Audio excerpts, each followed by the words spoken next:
नमस्कार, आप देख रहे हैं के न्यूज। मैं हूं आपके साथ सूरी चौहान और सबसे पहले बात करते हैं बुलेटिन में मांगे दुआएं ईद ना मनाएं।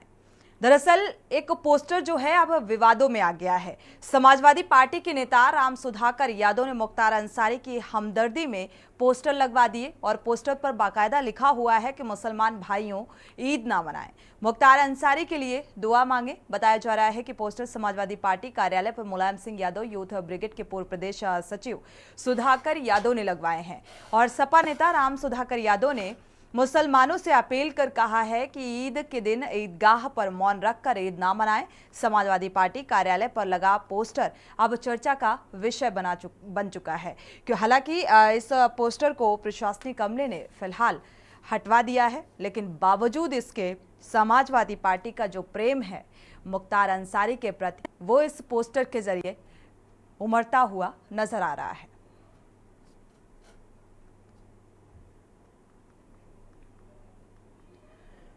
तो ये पोस्टर समाजवादी पार्टी के नेता जो सुधाकर यादव हैं, फिलहाल सुधाकर यादव ने लगवाया और इसमें बाकायदा जो फोटो है वो लगी हुई है अखिलेश यादव की।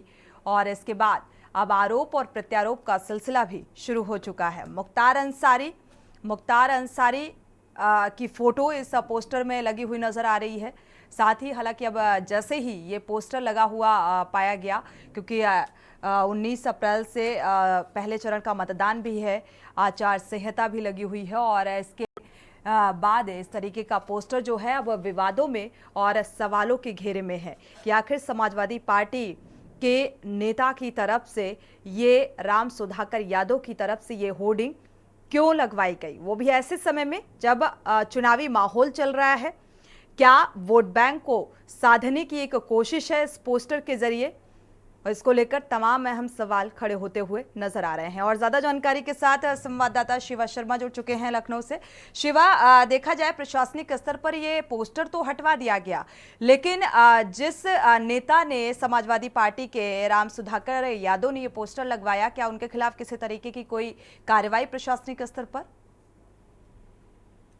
देखिए सोनी, फिलहाल अभी तो कोई कार्रवाई राम सुधाकर यादव की तरफ से राम सुधाकर यादव के खिलाफ तो नहीं हुई है, लेकिन अफसरों का कहना है चूंकि आचार संहिता चल रही है इसलिए पुलिस जो डायरेक्टली इन्वॉल्वमेंट है पोस्टर के खिलाफ कार्रवाई का उसका नहीं हो सकता है। और एफएसटी की टीम लिहाजा आचार संहिता का जब लगी होती है तो फ्लाइंग स्क्वाड की टीम जो है वो ऐसे चुनावी माहौल में इस तरीके के पोस्टर्स पर कार्रवाई करती है। तो जरूर एक माहौल बनाने की कोशिश की गई समाजवादी पार्टी की तरफ से मुख्तार अंसारी का पोस्टर लगा के। और बड़ी बात ये थी कि जिस मुख्तार अंसारी को गैंगस्टर और बड़ा माफिया माना जाता है पूर्वांचल का, उसमें समाजवादी पार्टी के राम सुधाकर यादव ने मुख्तार अंसारी को माननीय कह करके पोस्टर में दर्शाया है और लिहाजा सरकार इसी बात को लेकर के नाराज है। फिलहाल जो अटकलें हैं कानूनी कार्रवाई की, ये बहुत देर शाम तक क्लियर हो पाएंगी कि आखिरकार चुनाव आयोग इस पे क्या एक्शन लेता है और पुलिस इस पे क्या कार्रवाई करेगी। लेकिन चुनावी माहौल है क्योंकि कल अखिलेश यादव को भी मुख्तार अंसारी के घर जाना है, गाजीपुर के मोहम्मदाबाद में, जहां पर मुख्तार अंसारी का शब्द अपनाया गया था और उनके परिवार से मिलना है। तो ये कहा जा सकता है कि अखिलेश यादव के मन में थोड़ा सा अभाव लाने के लिए पार्टी के जो कार्यकर्ता है या जो पदाधिकारी है इस तरीके के माहौल बिछाया करते हैं, लेकिन कहीं ना कहीं आचार संहिता के अंदर इस तरीके का पोस्टर लगाना बिल्कुल शिवा, देखा जाए तो जब भी आचार संहिता भी लगी हुई है, 19 अप्रैल को पहले चरण का मतदान भी होना है और ऐसे में इस पोस्टर में मुलायम सिंह यादव की फोटो चस्पा है, अखिलेश यादव की भी, और साथ ही देखा जाए तो तमाम बड़े नेताओं की, आजम खां की भी फोटो इस पोस्टर में है। और ऐसे में आखिर ये हमदर्दी मुख्तार अंसारी के लिए क्यों इस पोस्टर के जरिए निकलकर सामने आई, क्योंकि ये सवाल लगातार उठाया जा रहा है। देखिए सोनी, लंबे समय से मुख्तार अंसारी जो इस दुनिया में नहीं है वो समाजवादी पार्टी से जुड़े रहे हैं और खुद मऊ जिले की सदर सीट से विधायक रहे हैं समाजवादी पार्टी से।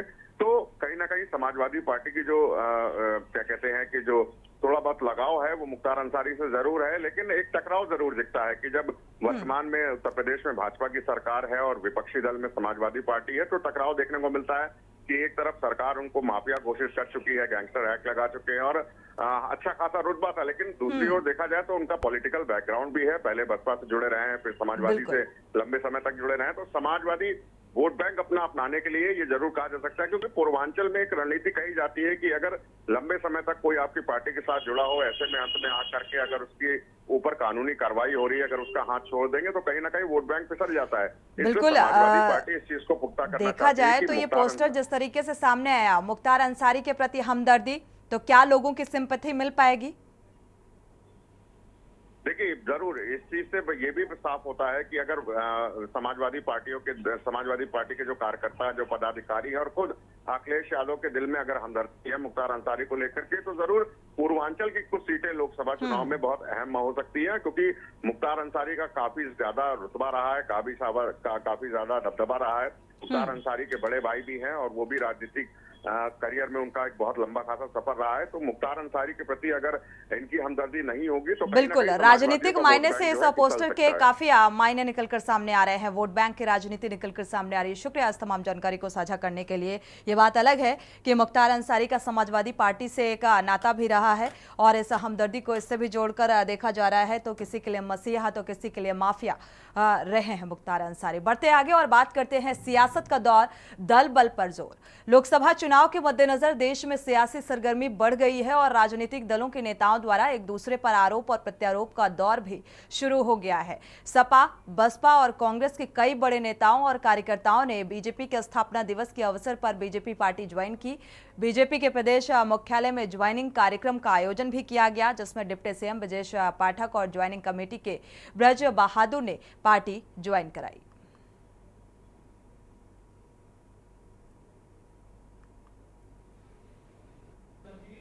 मोदी जी के विकसित भारत के संकल्प को पूरा करने के लिए बड़ी संख्या में लगातार भारतीय जनता पार्टी में सदस्यता ग्रहण हमारे साथी कर रहे हैं। हमें पूरी उम्मीद है कि सबके जुड़ने से पार्टी बहुत मजबूत होगी और हमने सभी से अनुरोध किया है कि अपने अपने क्षेत्रों में जुट करके उत्तर प्रदेश में 80 की 80 सीटें जीतने के लिए काम करें और हर बूथ पर कम से कम 370 वोट प्लस करने के लिए आज से ही जुट जाए। उत्तर प्रदेश के विभिन्न जनपदों के पूर्व सांसद, पूर्व विधायक, पार्टी के कई नेताओं को घर वापसी भी हुई है और अपने अपने क्षेत्रों के बहुत ही प्रतिष्ठित नेताओं को भी आज ज्वाइनिंग हुई है। ये अनवरत जो भारतीय जनता पार्टी में ज्वाइनिंग चल रही है, उसी की कड़ी में आज भी हुई। पूरे प्रदेश में जो प्रदेश स्तर के नेता हैं, जो जिला पर भी ज्वाइनिंग हो रही है। आज पूरा प्रदेश 80 की 80 सीटें जीतने के लिए माननीय नरेंद्र मोदी जी और माननीय योगी जी के नेतृत्व में भारतीय जनता पार्टी को ज्वाइन कर।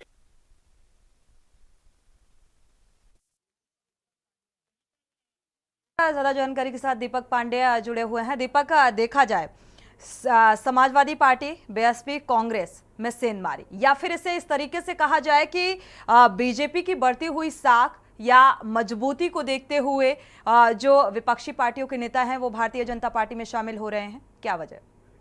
जी बिल्कुल सोनी, बता दें जिस तरह से उत्तर प्रदेश में लोकसभा का चुनाव और देश की बात करें तो 543 सीटें लोकसभा की हैं। ऐसे में उत्तर प्रदेश से 80 लोकसभा सीटें आती हैं।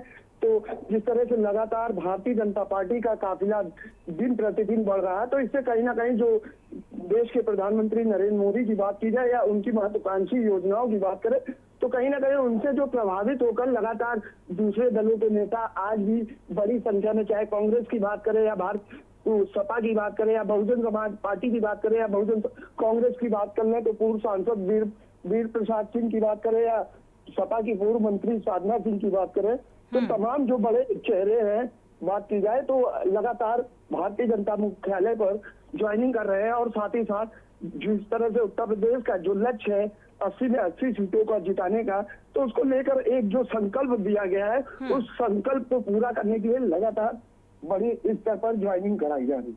बिल्कुल दीपक, ऐसे में क्या लगता है विपक्ष की जो मजबूती को अगर देखा जाए या विपक्ष की लोकप्रियता का जिक्र करें तो जमीनी स्तर पर क्या कुछ नजर आ रहा है? देखिए, अगर बात की जाए विपक्ष की लोकप्रियता की, तो विपक्ष लगातार प्रचार प्रसार तो कर रहा है और अपने पक्ष में दावे तो बना रहा है। लेकिन वही बात की जाए जिस तरह से भारतीय जनता पार्टी की, तो भारतीय जनता पार्टी लगातार ये लोकसभा की बात ना करें, अगर उत्तर प्रदेश ग्राम पंचायत का भी चुनाव होता है तो भारतीय जनता पार्टी हमेशा से चुनाव मूड में रहती।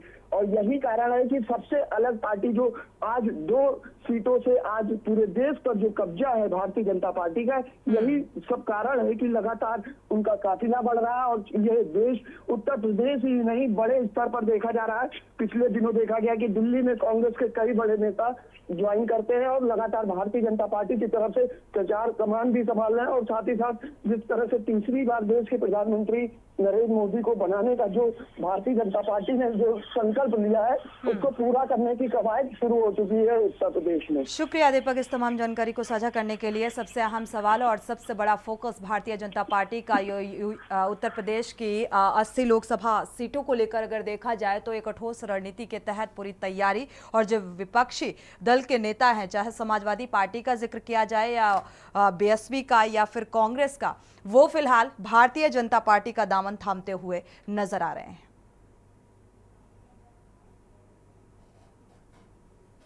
बढ़ते आगे और बात करते हैं स्थापना दिवस खास चुनाव पर बात। बीजेपी आज अपना 45वां स्थापना दिवस मना रही है और पार्टी की स्थापना 6 अगस्त 1980 को हुई थी। जनसंघ से निकली बीजेपी आज दुनिया की लोकप्रिय पार्टियों में शुमार है। और इस मौके पर प्रधानमंत्री नरेंद्र मोदी, रक्षा मंत्री राजनाथ सिंह और विदेश मंत्री एस जयशंकर ने सोशल मीडिया पर पोस्ट करते हुए पार्टी के कार्यकर्ताओं को बधाई भी दी। और इस मौके पर पार्टी के बड़े नेताओं ने लंबे सफर को याद करते हुए इसके कार्यकर्ताओं की सराहना भी की। और आज बीजेपी की उन सभी महान विभूतियों को नमन करने का दिन है जिन्होंने वर्षों की अपनी कड़ी मेहनत और संघर्ष और त्याग से पार्टी को सींच कर इस ऊंचाई तक पहुंचाया।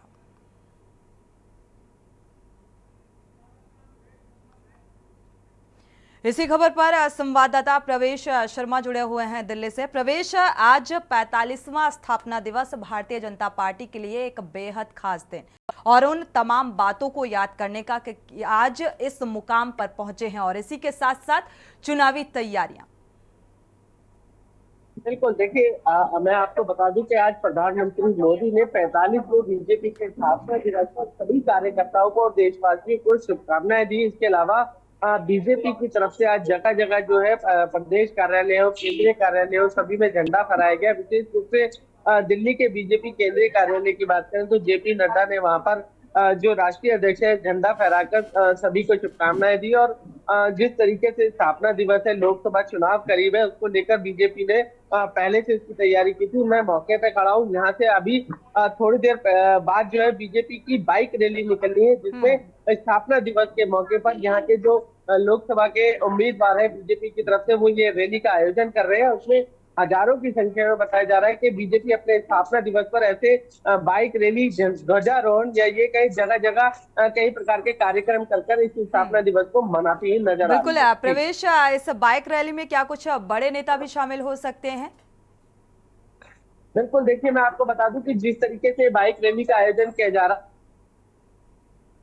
विशेष रूप से लोकसभा के जो उम्मीदवार हैं हर्ष मल्होत्रा पूर्वी दिल्ली से, वो है। इसके अलावा स्थानीय पार्षद हैं, उसके साथ साथ बीजेपी के तमाम वो पदाधिकारी मौजूद रहेंगे जो इस क्षेत्र से आते हैं, क्योंकि अलग अलग क्षेत्र में सबको जो है इस हिसाब से कार्यभार सौंपा गया है। अलग अलग क्षेत्र में जो है बीजेपी स्थापना दिवस को मनाती हुई नजर आ रही है।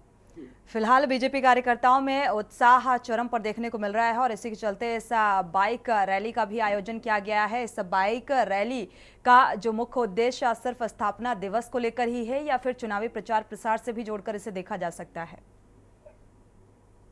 देखिए, विशेष रूप से मैं बता दूं कि स्थापना दिवस की वजह से ये रैली का आयोजन किया गया है, लेकिन इसमें जो भूमिका रखी गई है वो जनता को लोकसभा चुनाव के लिए साधने के लिए रखी गई है। जिस तरीके के बैनर, पोस्टर या ये कहे जिस तरीके की नारेबाजी होती हुई दिखाई दे रही है, उसमें कहीं ना कहीं साफ तौर पर ये नजर आ रहा है कि बीजेपी के स्थापना दिवस के साथ साथ लोकसभा चुनाव के लिए जनता को साधने की कोशिश की जा रही है। बिल्कुल प्रवेश, शुक्रिया इस तमाम जानकारी को साझा करने के लिए। तो 45वां स्थापना दिवस और इस स्थापना दिवस को जो बीजेपी के बड़े नेता और कार्यकर्ता हैं वो फिलहाल बड़े ही उत्साह के साथ उन मुकाम पर आज यहां तक पहुंचे, उन सभी बातों को याद करते हुए मनाया जा रहा है और जश्न का माहौल और इसके साथ ही बाइक रैली का भी आयोजन किया गया है।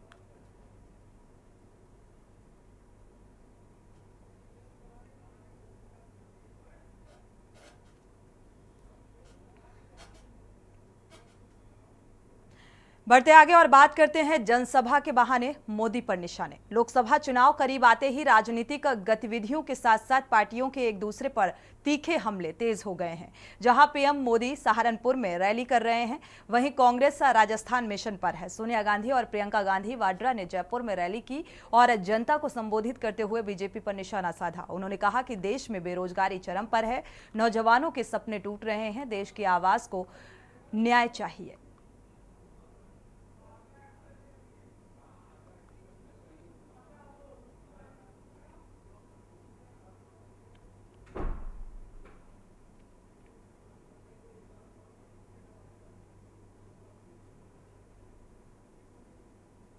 तो जयपुर से कांग्रेस का चुनावी शंखनाद हो चुका है और ऐसे में चुनावी जनसभा को संबोधित करते हुए सोनिया गांधी और प्रियंका गांधी वाड्रा ने बीजेपी पर तंज कसा और उन 5 न्याय जो घोषणा पत्र में शुमार किए कांग्रेस ने, उन न्याय के आधार पर उन्होंने साफ तौर पर कहा कि आज जो युवा है उसे न्याय चाहिए। बेरोजगारी चरम पर है। उन तमाम मुद्दों को लगातार विपक्ष उठा रहा है और उन्हीं मुद्दों के आधार पर उन बिंदुओं को घोषणा पत्र में शुमार किया गया है और चुनावी जनसभा को संबोधित करने के दौरान भी इन्हीं मुद्दों के आधार पर भारतीय जनता पार्टी पर निशाना साधते हुए नजर आए।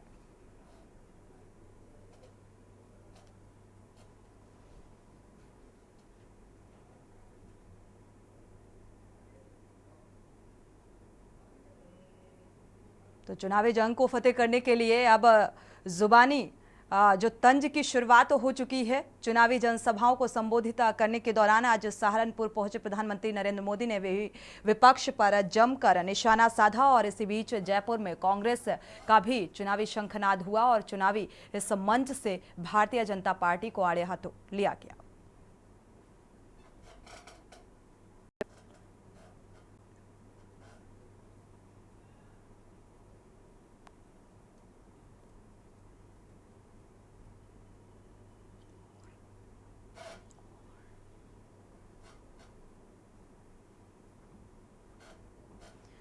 तो यूपी की 80 लोकसभा सीटों को लेकर पक्ष और विपक्ष की तैयारियां और त्रिकोणीय मुकाबला नजर आ रहा है और इसको लेकर विपक्ष भी अब धरातल पर नजर आने लगा है। जिस तरीके से आज जयपुर से चुनावी शंखनाद हुआ और इस बीच तमाम बड़ी बातें भी निकलकर सामने आई और उन तमाम मुद्दों को भी इस चुनावी मंच से उठाया गया विपक्ष के द्वारा। सोनिया गांधी और प्रियंका गांधी वाड्रा ने उन तमाम मुद्दों के आधार पर भारतीय जनता पार्टी पर निशाना साधा, क्योंकि यूपी से ही होकर दिल्ली की सत्ता और कुर्सी में आसीन होने का रास्ता निकल कर जाता है और इसमें पूरा फोकस विपक्ष और पक्ष का नजर आ रहा है। इसको लेकर एक चुनावी रणनीति के तहत जनता के बीच में अब चुनावी प्रचार प्रसार के साथ जुबानी जंग भी देखने को मिल रही है।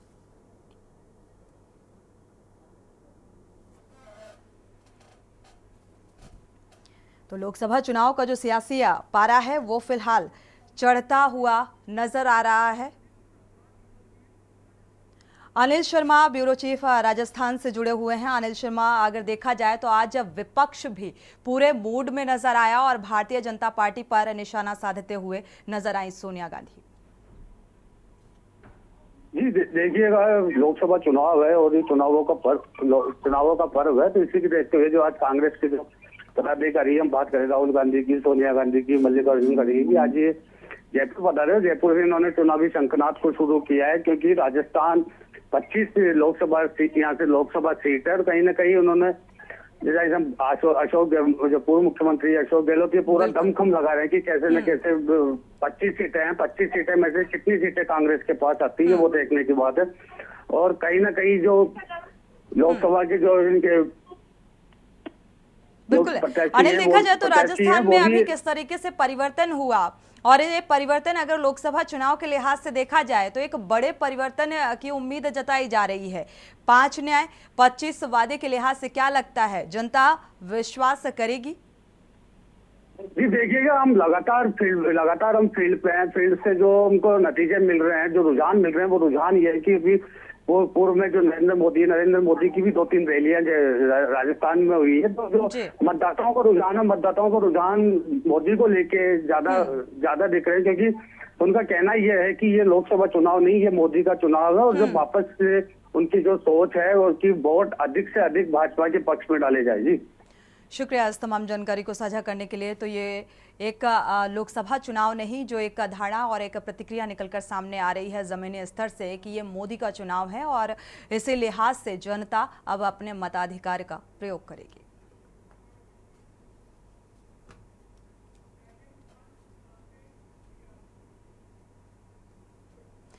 बढ़ते आगे और बात करते हैं गरजे विमान, कांपे धरती और आसमान। भारतीय वायुसेना आज और कल आगरा लखनऊ एक्सप्रेसवे की 3.5 किलोमीटर लंबी हवाई पट्टी पर रिहर्सल करेगी और एक्सप्रेसवे के आसपास से विमानों के करतब आसानी से देखे जा सकते हैं। और इस प्रैक्टिस ये 3 घंटे तक चलेगी। एक्सप्रेस वे पर लड़ाकू और मालवाहक विमान और हेलीकॉप्टर की लैंडिंग परीक्षण कराया जाएगा और कुछ विमान रनवे को छूकर उड़ान भरेंगे। जैगुआर, सुखोई, मिराज 17, MI और कैरियर एयरक्राफ्ट हरकुलिस C-14 से 15 लड़ाकू विमान एक्सप्रेस वे पर टच डाउन करेंगे।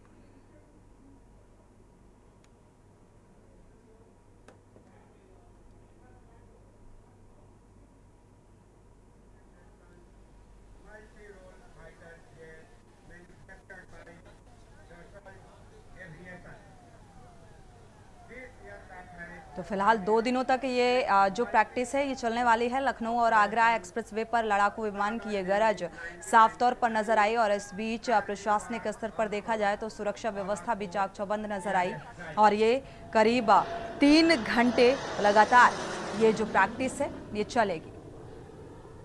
तो एयर स्ट्रिप पर लैंडिंग और परीक्षण 2 दिन तक चलेगा।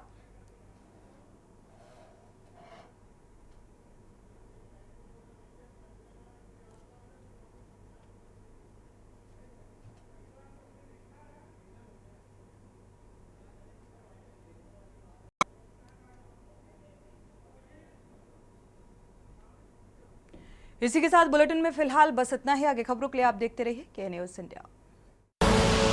आप देख रहे हैं के न्यूज़, खबरों का सारथी।